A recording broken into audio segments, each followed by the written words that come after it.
Welcome to NSTV news. నేను సౌజన్య. ముందుగా ముఖ్యాంశాలు. ఢిల్లీకి బయలుదేరి వెళ్లిన మహబూబ్ నగర్ ఎంపీ టీకే అరుణమ్మ గురువారం శంషాబాద్ ఎయిర్పోర్ట్ నుంచి ఢిల్లీ బయలుదేరి వెళ్లిన బీజేపీ జాతీయ ఉపాధ్యక్షురాలు మహబూబ్ నగర్ ఎంపీ టీకే అరుణమ్మ 3 రోజుల పాటు ఢిల్లీలోనే ఉంటున్నట్లు సమాచారం.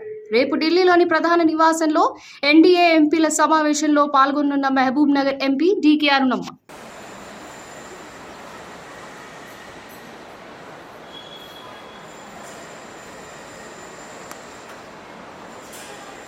అమ్మా